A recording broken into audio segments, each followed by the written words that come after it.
Hi friends, welcome back to my Pottery at Home series. This is a series where I answer some of your most frequently asked questions and give you all the information that you need to know about doing pottery at home. In this video, I'm going to show you how you can mix commercial glazes. So let's get into it.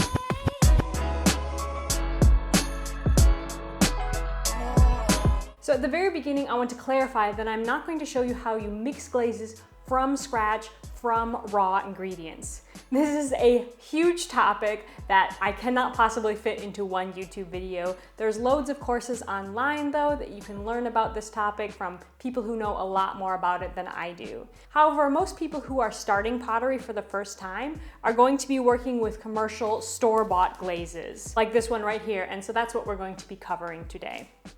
So typically there are two types of glazes that you can buy from your ceramic supplier. There's a liquid glaze that is meant for painting on.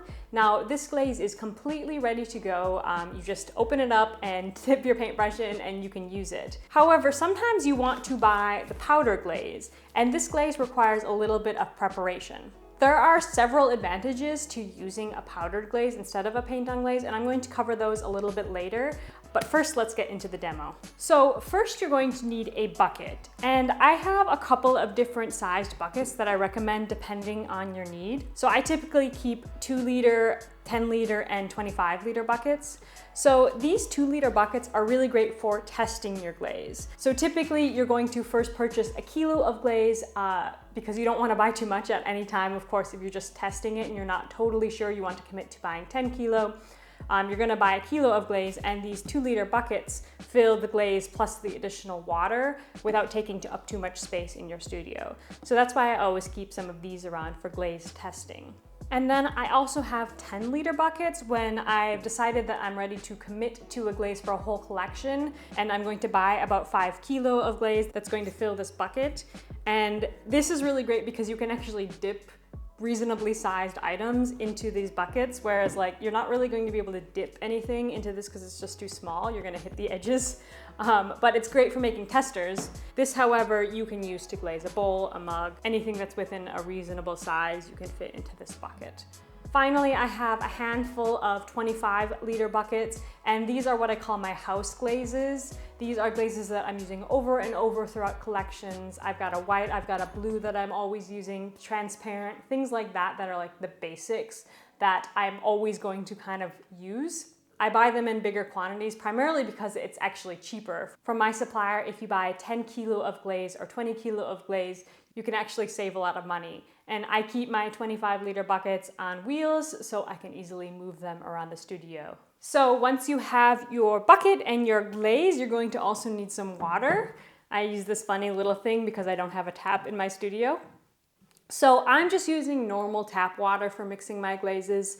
Some people recommend that you use distilled water. It certainly will create a more uniform and predictable result if you're using pure water, because our tap water typically has minerals in it that can actually affect the glaze chemistry. This is why sometimes you'll see one commercial glaze that is working great for one potter and not so good for another. Of course, it can also be due to the kiln firing differently, things like that, but the water can definitely affect it. However, I'm typically trying to make things easier on myself, and in my opinion, if a glaze is not going to work with my tap water, I'm not interested in using it. Okay, so it's time to mix our glaze. So we're just going to be mixing our powdered glaze with water. And it should say on the packaging of your glaze how much water you should mix it with. And if it doesn't, definitely contact your material supplier and ask them what the ratio should be. In my experience, typically it's 1-to-1. So 1 liter of water to 1 kilo of glaze. And that's pretty much it. We're just going to mix it together now.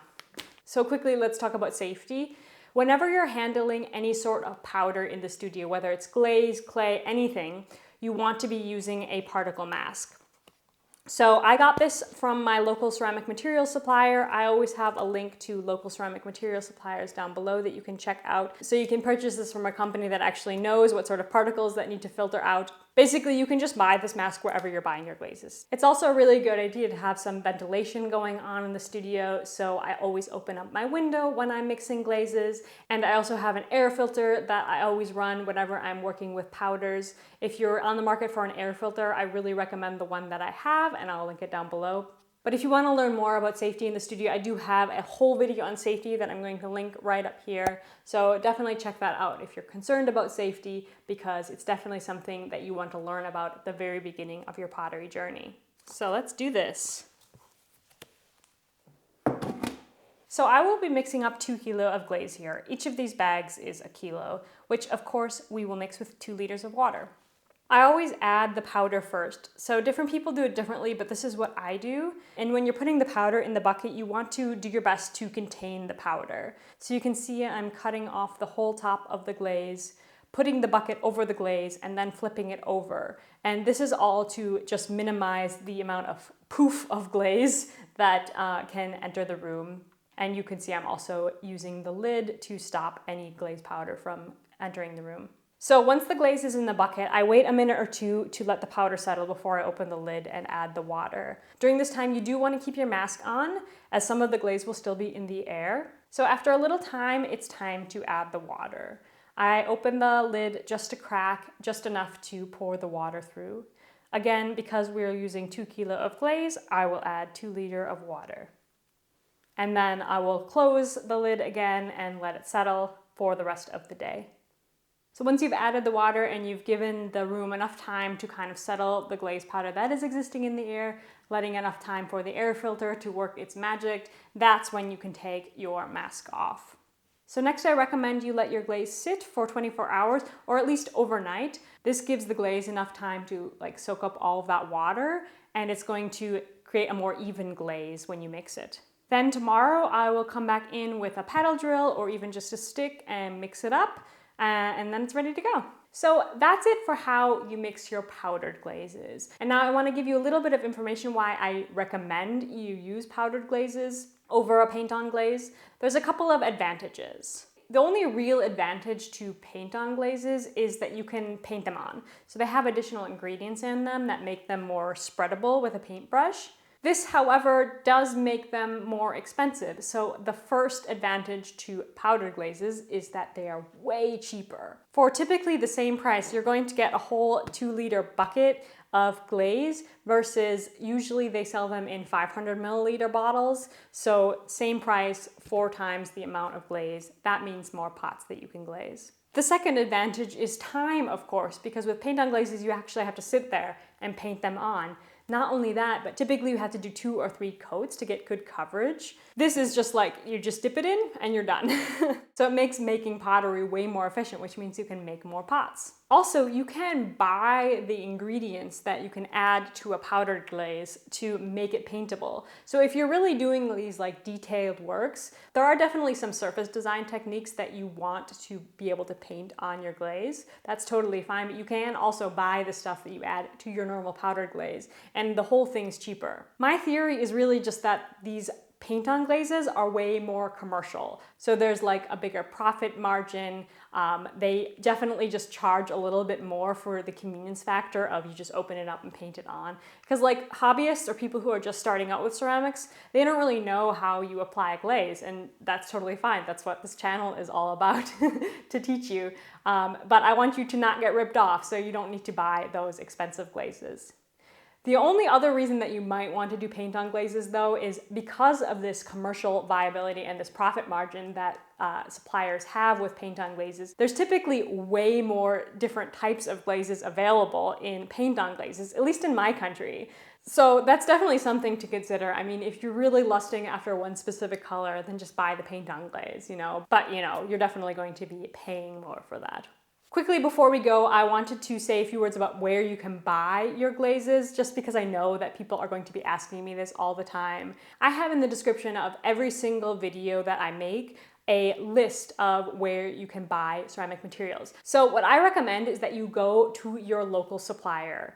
I'm not really sure what to tell someone in Canada where to buy their ceramic material supplies, because I live in Germany and I don't know anything about that market. And it doesn't make sense for you to buy my ceramic material supplies, especially things like clay, and get them shipped over to Canada. It doesn't make sense. So the last few years I've been working on creating like a global list of all the ceramic suppliers, so y'all can figure out where you can actually buy proper professional ceramic material supplies instead of just like hobby supplies that people get at their local craft store. Probably you get the paint on glazes there, but if you're not sure where to get powdered glazes, it's from a professional ceramic material supplier. So I have that link down below. Again, it's in the description of every single one of my videos because people constantly ask me where I get my materials from. And the vast majority of people who watch my videos are not from Germany, even not from Europe. So I definitely recommend you go to your local supplier to buy your materials. It's just more eco-friendly, and also like I definitely encourage you to embrace the ceramic traditions of your local area. So that's all I wanted to cover today. However, I cannot finish this video about mixing glazes without at least plugging my online glazing class. So if you're ready to start glazing but you're not really sure where to start, this class is going to give you all the information that you need to know about how to glaze, different techniques. I think there's 10 different glazing techniques in there. I also cover troubleshooting and common errors, and I do go a bit deeper into paint on glazes and dipping glazes and how you can use them in different ways. So if you're interested in that class, go check it out. Otherwise, that's it for me today. I will see you guys in the next video. Bye, friends.